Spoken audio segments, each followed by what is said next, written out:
maison d'édition Harlequin. Je vais te lire le chapitre 17 du premier tome de toute mon âme. Mais avant, je vais te montrer le petit collier que l'on m'a offert pour mon anniversaire.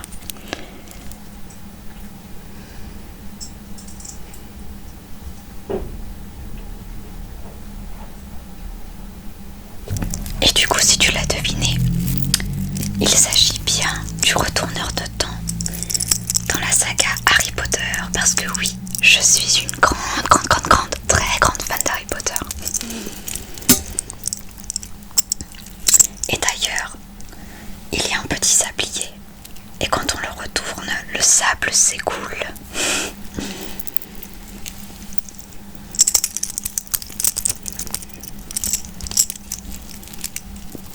Je suis trop fan.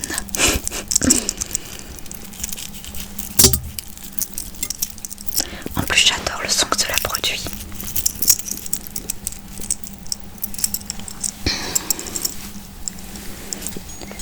Mais sinon, pour en revenir à de toute mon âme, la dernière fois je t'ai lu le chapitre 16, où dans ce chapitre, Kaylee, Nash et Emma, ainsi que d'autres membres de la famille de Kaylee, sont encore à la cérémonie qu'on organise à la mémoire de Meredith, il me semble. Et à cette cérémonie, la faucheuse est intervenue pour tuer quelqu'un.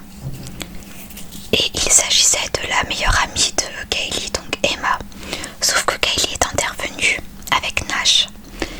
Et pour se venger, la faucheuse a décidé de certes laisser vivre Emma, mais elle a pris une autre vie à la place de celle d'Emma. Et Kaylee a pu entreapercevoir la faucheuse, il me semble, parce que je crois qu'à la fin elle lui sourit un peu bizarrement. Mais du coup, c'est parti pour le chapitre 17.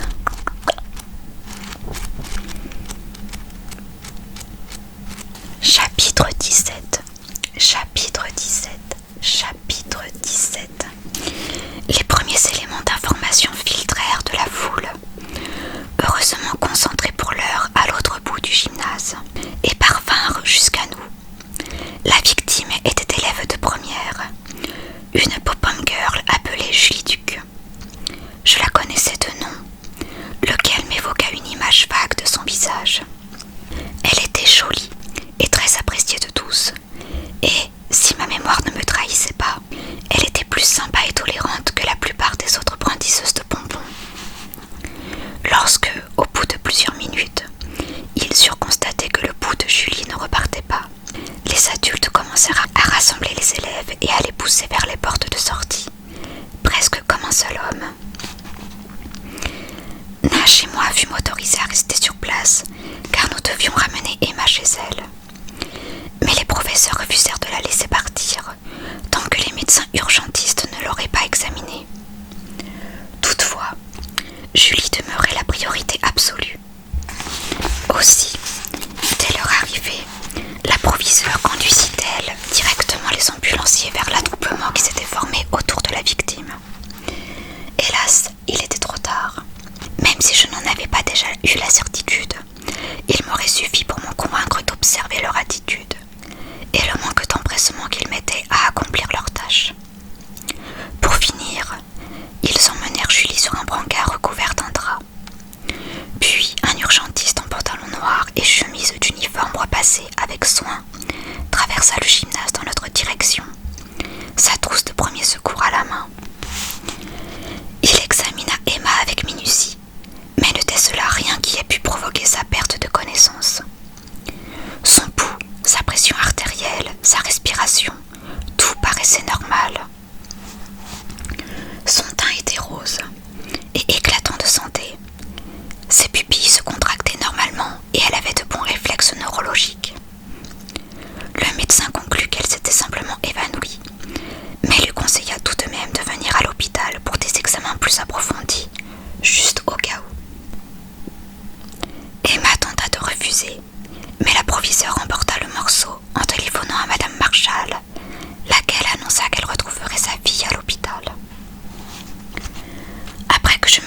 m'assurer que quelqu'un raccompagnerait Sophie à la maison, Nash et moi suivîmes l'ambulance jusqu'à l'hôpital, où un infirmier emmena Emma dans une petite pièce claire pour qu'elle y attende sa mère. On viendrait ensuite les chercher pour l'examen.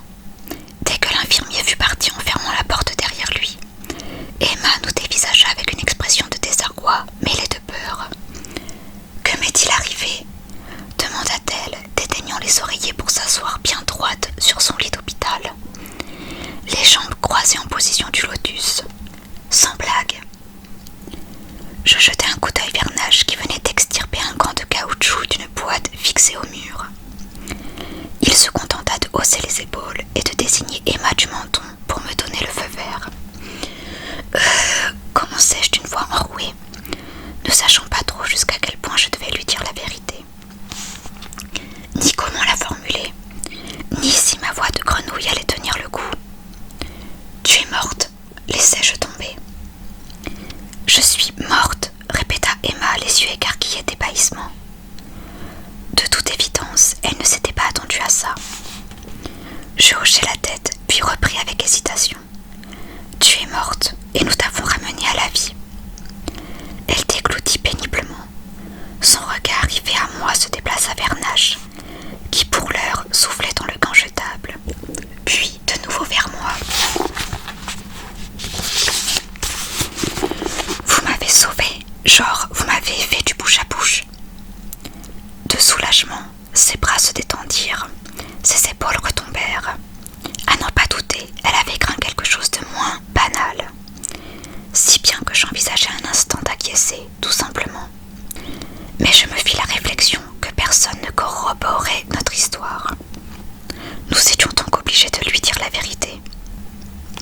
Ou du moins, une version très proche. Pas exactement. Je m'interrompis, indécise, demandai son aide à Nash. Avec un soupir, il dégonfla le gant puis se laissa tomber sur le bord du lit. Je m'assis devant lui, adossé contre son torse.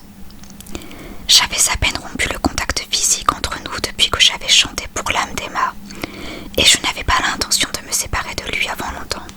« Bon, on va te raconter ce qui se passe », commença-t-il. Cependant, je compris, en le sentant serrer ma main, qu'il n'allait pas tout lui révéler, et qu'il ne voulait pas que je le fasse non plus. Mais d'abord, il faut que tu jures que tu n'en parleras à personne. Je dis bien personne. Jamais, même si tu devais vivre encore 90 ans et que l'envie te démange de te confesser sur ton lit de mort. Un grand sourire s'épanouit sur le visage d'Emma. Elle leva les yeux au ciel. C'est ça, comme si j'allais encore penser à vous deux quand j'aurai 106 ans et que je rendrai mon dernier soupir. Nash rit et m'enlaça par la taille. Je sentais son cœur battre tout contre mon dos. Quand il parlait, son souffle agitait doucement les petits cheveux au-dessus de mon oreille. Même s'il s'adressait à Emma, ses paroles m'apaisaient. « Alors, tu le jures ?» insista-t-il. Elle opina. « Tu sais que Kaylee est capable de prédire la mort de certaines personnes. » Emma hocha de nouveau la tête, les yeux brillants de curiosité, mais aussi de peur, ce qu'elle ne tenait sans doute pas à nous montrer. Eh bien, parfois, dans certains cas, elle peut les ramener à la vie. Avec son aide, ajoutai-je d'une voix rauque, avant de me demander si ce n'était pas là justement ce que Nash voulait garder pour lui. Mais il déposa un baiser sur ma tête pour me signifier que je n'avais pas fait de gaffe. « Oui, avec mon aide, » reprit-il en me prenant la main. « Ensemble, nous t'avons réveillé, en quelque sorte. Tu n'as plus rien à craindre maintenant, tu n'as absolument rien. Et les médecins vont probablement conclure que tu t'es évanoui à cause du stress, ou du chagrin, ou de quelque chose de ce genre, comme l'a pensé l'urgentiste. » Pendant presque une minute, Emma digéra la nouvelle en silence. Je craignais que, malgré l'influence attentive de Nash, elle ne disjoncte ou ne se mette à nous rire au nez, mais elle se contenta de cligner des yeux et de secouer la tête, comme si elle n'avait toujours pas compris. « Je suis morte », répéta-t-elle encore une fois, « et vous m'avez ressuscité. Je savais bien que je devais porter un de ces petits moniteurs digitaux pour savoir à quel moment j'allais passer l'arme à Je souris, soulagée de constater qu'elle était encore capable de considérer la situation avec humour. Nash s'esclaffa. Avec un peu de chance, nous t'avons débloqué le code pour la santé infinie, conclut-il, comme dans les jeux vidéo. Emma esquissa un bref sourire, puis son visage redevint sérieux. C'est arrivé comme pour les autres, je me suis écroulée d'un seul coup. Je répugnais à devoir lui parler de sa propre mort. Oui, en plein milieu d'une phrase. Pourquoi ? Nous ne savons pas, répondit Nash avant que j'aie eu le temps de réagir. Je ne démentis pas, parce que techniquement, il s'agissait de la vérité, même si ce n'était pas toute la vérité.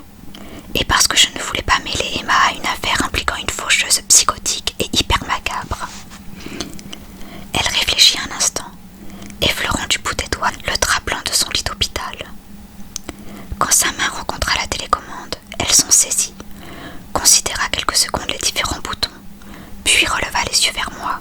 « Comment avez-vous fait ?»« C'est compliqué, bredouillai-je, cherchant en vain les mots justes. Je ne sais pas comment te l'expliquer, ça n'a pas vraiment d'importance. Du moins, en ce qui concernait Emma. Tout ce qui compte, c'est que tu ailles bien. » Elle appuya sur un bouton du boîtier et le haut du lit se releva de quelques centimètres. Qu'est-il arrivé à Julie ? C'était la question que je redoutais et je baissai les yeux. Puis je me tournai vers Nash, espérant qu'il trouverait une façon pas trop traumatisante d'expliquer les choses. Mais à l'évidence, il n'avait rien de mieux à proposer que moi. Elle est morte à ta place. Nous t'avons sauvé la vie, m'empressai-je de préciser. Et nous n'hésiterions pas à recommencer s'il le fallait. Mais par certains côtés, la mort ressemble à la vie, tout se paie.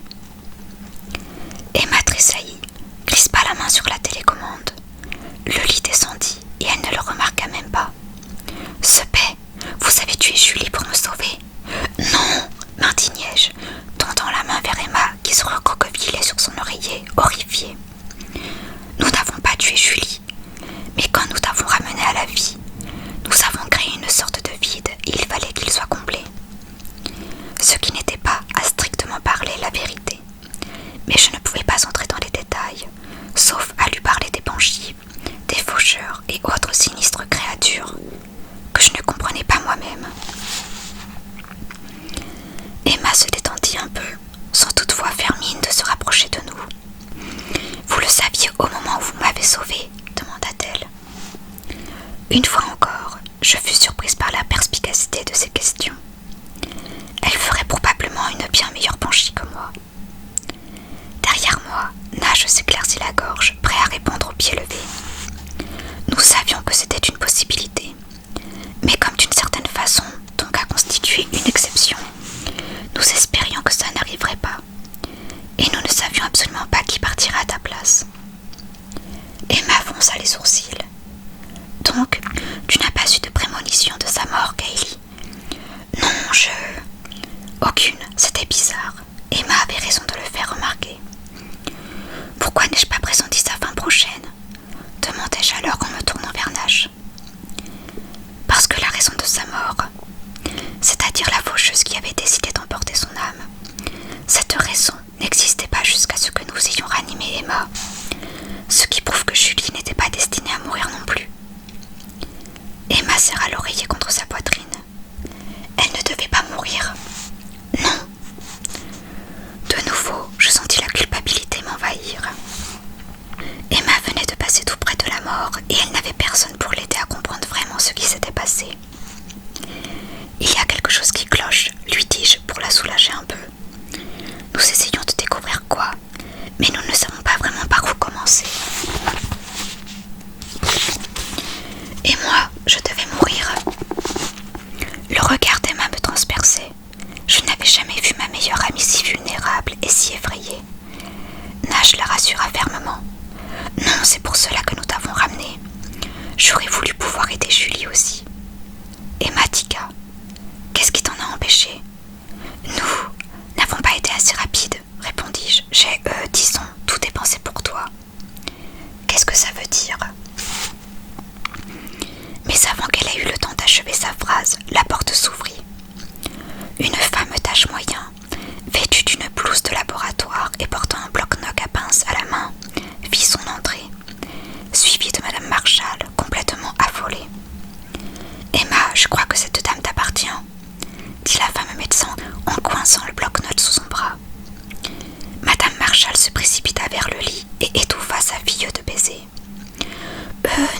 te laisser maintenant, dis-je, en me dirigeant vers la porte. Mon père devrait arriver ce soir et il faut absolument que je lui parle. Ton père revient à la maison. Blottie dans les bras de sa mère, Emma attendit ma réponse. Je hochai la tête. Je t'appelle demain, Dag. Mon amie nous fit un petit signe, tandis que le médecin nous ouvrait la porte. Elle se remettrait. Pour le meilleur ou pour le pire, nous lui avions sauvé la vie. Du moins, pour l'instant. Et avec un peu de chance, elle n'attirerait pas l'attention d'un autre faucheur avant un long, très long moment. Une fois dans le couloir, j'entendis Emma hausser le ton. Elle soutenait à sa mère que, si seulement on ne lui avait pas confisqué son téléphone, au moins, elle aurait pu appeler. Nos pas résonnèrent pesamment sur le talage de lino défraîchi, tandis que nous passions devant le bureau des infirmières pour regagner la lourde porte à double battant qui conduisait au service des urgences. Il n'était que 4 heures de l'après-midi, et je me sentais épuisée. Et le gratouillis au fond de ma gorge me rappelait que j'avais toujours la voix d'un crapaud. J'étais perdue dans mes pensées lorsque j'entendis une voix familière m'appeler par mon prénom dans le couloir derrière nous. Je me figeai.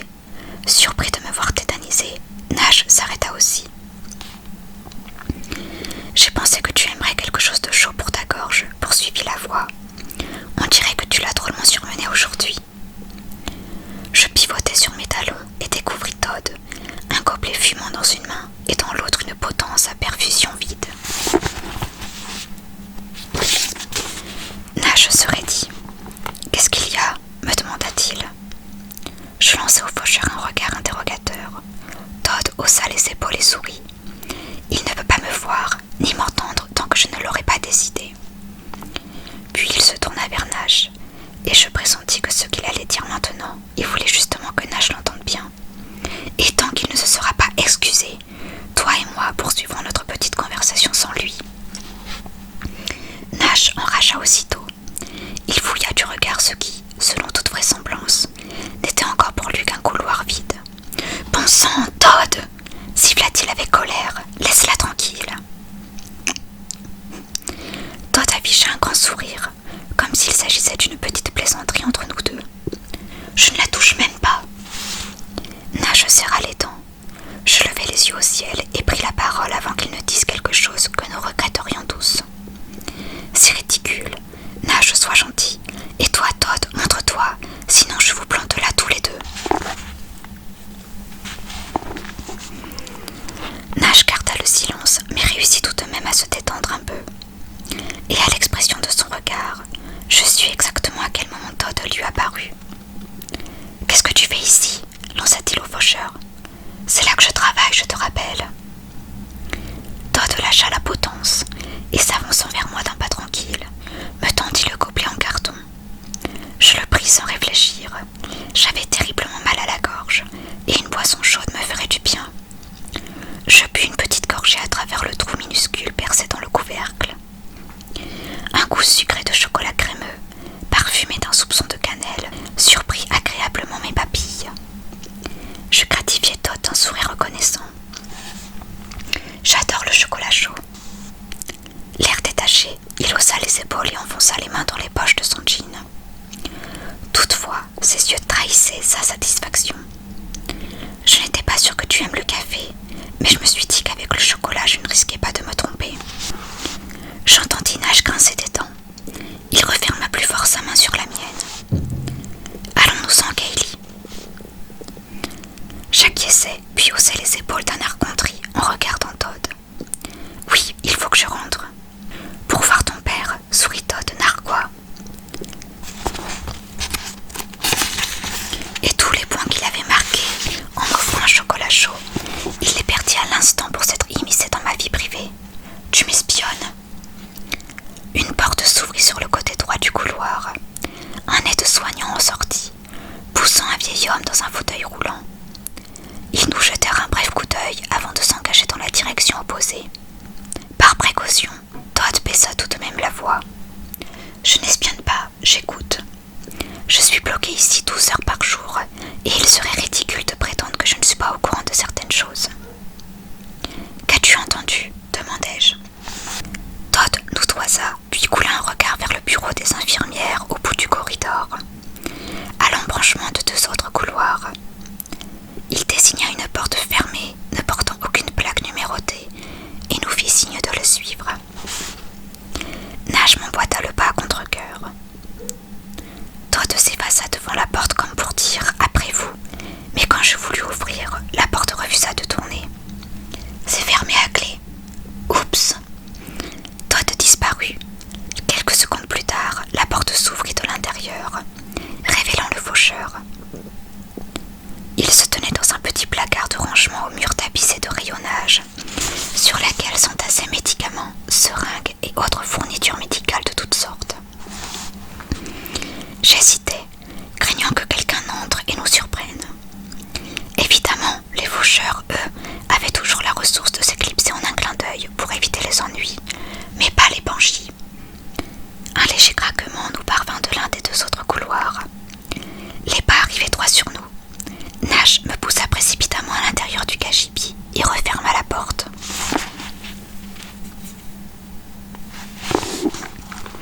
Il y eut une seconde d'obscurité totale, puis un déclic, et la lumière d'une ampoule nue accrochée au plafond nous inonda. Nash avait trouvé l'interrupteur. « Vas-y, on t'écoute !» gronda-t-il. « Je ne tiens pas à devoir expliquer au père de Gail pourquoi nous nous sommes fait pincer à l'hôpital, dans un placard fermé à clé et plein de substances illicites. » Bon, d'accord. Todd s'appuya contre une étagère sur le mur du fond pour nous laisser autant d'espace que possible, ce qui se montait à environ 0,10 m² par personne. J'attendais un type qui avait reçu des coups de couteau en pleine poitrine. Rien de bien compliqué, mais j'ai dû sortir un moment pour répondre à un appel de mon patron. Et quand je suis revenue, le tout-pipe avait ranimé le type 3 fois de suite. Vous savez, avec ces trucs comme des palettes qui envoient des chocs électriques. Alors tu l'as laissé vivre, voulut savoir Nash presque aussi étonné que moi. Non, bredouilla Todd avec un sourire amer. Il figurait sur ma liste. Enfin bref, quand j'ai eu terminé mon boulot avec la victime poignardée, je suis sortie dans le hall pour boire un café, et c'est là que je vous ai entendu parler. Il me dévisageait à présent, sans prêter la moindre attention à Nash. Et je vous ai suivi dans la chambre de votre copine. Elle est canon. Ne t'approche pas d'elle, ripostai-je, me rappelant in extremis qu'il ne serait pas malin de ma part de donner le prénom de mes amis aux agents de la mort. Cela dit, le faucheur serait tout à fait capable de trouver ses prénoms par lui-même. Et après ce qui s'était passé cet après-midi, la mort avait sûrement déjà inscrit le nom d'Emma dans ses dossiers. Pour quel genre de faucheur me prends-tu ? Se récria Todd. En tout cas, je ne vois pas ce que ça aurait d'amusant de la tuer. Laisse-la tranquille, siffla Nash entre ses dents. Viens, sortons d'ici. Il saisit la poignée et ouvrit la porte avec une telle brusquerie que, si quelqu'un dans le bureau des infirmières avait regardé par là, nous aurions sans aucun doute été pris sur le fait. Interloqué, je me précipitai à sa suite. C'est à peine si j'entendis la porte se fermer derrière nous. Nous étions parvenus à la double porte des urgences, quand j'entendis Todd nous interpeller. « Vous ne voulez pas connaître l'objet du coup de fil que j'ai reçu ?» Malgré la distance qui nous séparait de lui, et bien qu'il ait murmuré, je l'entendais aussi nettement que s'il s'était trouvé à quelques centimètres de moi. Je m'arrêtai net. Nash me jeta un regard désorienté, puis je le vis enragé de nouveau. Incroyable! Cette fois non plus, il n'avait pas entendu Todd. En toute logique, je n'aurais pas dû l'entendre non plus, car le faucheur était toujours planté devant la porte du cagibi, à 6 mètres de nous au moins. L'appel de ton patron, murmurai-je à titre d'essai, histoire de vérifier si Todd entendait ma voix. Le faucheur hocha la tête avec un sourire suffisant, donc il m'entendait aussi. Qu'est-ce qu'il a dit ? Gronda Nash. Suis-moi. Après un rapide coup d'œil pour m'assurer qu'aucune infirmière ne nous regardait, je revins sur mes pas, entraînant de force Nash que je poussais à l'intérieur du placard avec Todd. En quoi tes problèmes avec ton patron pourraient-ils nous intéresser ? Demandai-je. Il a une théorie à propos du fauchage hors piste. Le sourire de Todd s'élargit et une petite droite. Comment ne l'avais-je pas remarqué plus tôt? Quelle théorie? Demanda Nash. À l'évidence, il était de nouveau capable d'entendre la voix de Todd. Tout se paie, vous devriez déjà le savoir.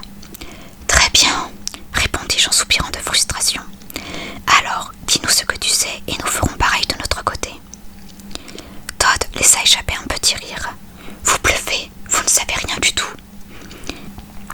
Nous avons vu le faucheur au moment où Emma est morte, rétorquai-je. Son sourire s'évanouit d'un seul coup. Je compris que j'avais capté son attention. Vas-y, accouche de ce que tu sais, maintenant, exigeai-je. Vous avez intérêt à ne pas me raconter d'histoire, marmonna Todd en nous regardant l'un après l'autre. Je te l'ai dit, Kaylee ne ment jamais, affirma Nash. Je ne pus m'empêcher de noter qu'il ne s'était pas impliqué. Todd hésita un instant. Il eut l'air de réfléchir, puis il opina du chef. Mon patron est un très vieux faucheur, il s'appelle George. Il est là depuis une éternité, genre 150 ans. Il s'interrompit une seconde, croisa les bras sur sa poitrine, s'adossa confortablement contre le mur du fond, puis reprit. George dit qu'il s'est produit des incidents du même genre au moment où il a débuté dans le métier. À l'époque, tout était beaucoup moins organisé, et le temps qu'il s'aperçoive que quelqu'un kidnappait des âmes qui ne faisaient pas partie de la liste. En ce temps-là, ils écrivaient tout à la main, vous imaginez. Ils avaient déjà perdu 6 âmes dans son secteur. Tu parles sérieusement? S'étonna Nash en m'enlaçant par la taille pour m'attirer contre lui. Où est-ce que tu inventes tout ça pour impressionner Kaylee? Todd lui jeta un regard noir. Pour ma part, je trouvais la question tout à fait pertinente. C'est mot pour mot ce que m'a raconté George. Si tu ne me crois pas, tu n'as qu'à aller le lui demander toi-même. Nash se raidit et grommela quelque chose comme quoi ce n'était pas nécessaire. Alors, pourquoi est-ce que ces gens mouraient? Demandai-je, histoire de revenir à nos moutons. Le faucheur me considéra une seconde de ses yeux bleus étincelants. Puis baissa la voix avec une mine de conspirateur. C'était une affaire de braconnage. Du braconnage? Je me tournai vers Nash. Il se contenta de hausser les épaules. Pourquoi est-ce que quelqu'un voudrait subtiliser des âmes?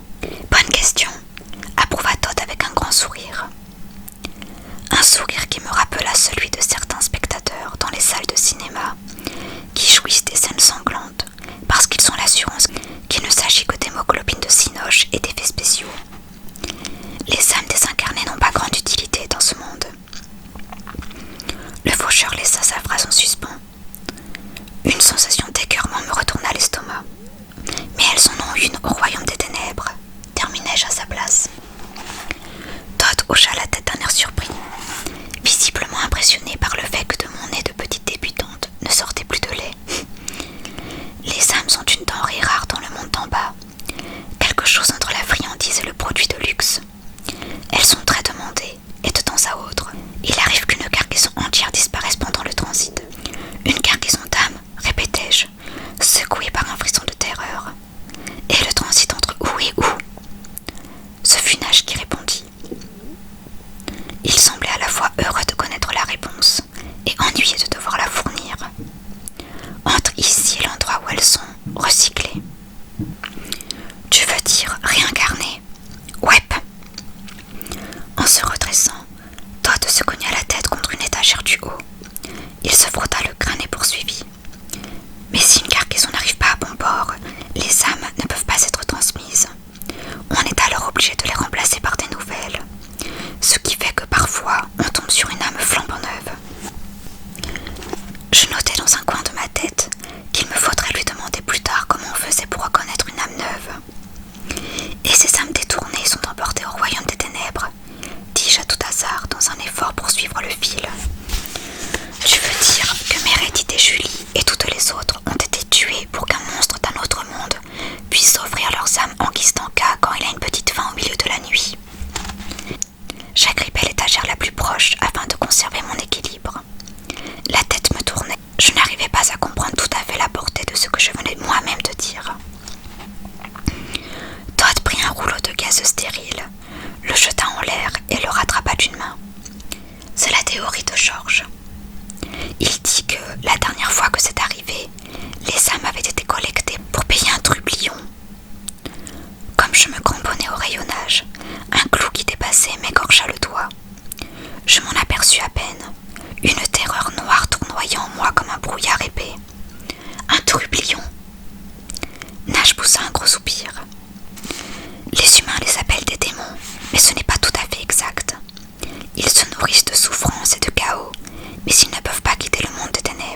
sur le sol, leur contenu pareil à un amas de verre de terre en plastique transparent. Une femme, répéta Todd, les yeux ronds de surprise. Chopinet. Grande et mince avec des cheveux bruns ondulés, précisa Nash. Ça te dit quelque chose? Todd secoua la tête. Non, mais George connaît tous les faucheurs de l'État. Il s'en occupera. Il marqua un temps d'arrêt comme s'il hésitait à poursuivre, puis... Mais s'il croit que vous allez vous faire faucher votre âme avant qu'il ait le temps de reprendre le contrôle de la situation. C'est aussi ce que tu penses. Je ne savais pas au juste pourquoi son opinion m'importait, mais je tenais à l'entendre. Todd haussa les épaules, joua avec sa balle de fortune. Je dirais que c'est une possibilité très réelle, surtout si vous continuez à agiter les doigts devant la gueule du tigre. Je me penchai pour ramasser les boîtes que j'avais renversées. Nous n'avions pas le choix, le tigre allait dévorer ma meilleure amie. Tu es vraiment quelqu'un, Kaylee Cavanaugh, murmura Todd. En voyant l'air à la fois interdit et furieux de Nash, je compris que, bien qu'il ait clairement vu les lèvres du faucheur bouger, il n'avait pas entendu ces dernières paroles. Ça aurait pu être toi au lieu de cette pop-up girl, ajouta Todd. Tu seras peut-être la prochaine victime, ou bien lui. Son regard se porta vers Nash puis de nouveau sur moi, et son expression insolente s'assombrit. Laisse George s'en charger, conseilla-t-il. Si tu ne le fais pas pour moi, ni pour toi-même, fais-le pour Nash, s'il te plaît. Todd paraissait sincèrement terrifié. Et cette peur chez un faucheur, je ne savais pas trop quoi en penser. Aussi me contentai-je de hocher la tête. On ne s'en mêle plus, dis-je. Je l'ai déjà promis à mon oncle. Sur ces mots, je pris la main de Nash. Todd fit un signe de tête. La seconde suivante, il avait disparu. Nash et moi étions seuls dans le cagibi. Et c'est la fin de ce chapitre. J'espère que cette lecture t'aura plu et t'aura détendu. Je te souhaite de passer une très bonne journée, une très bonne soirée.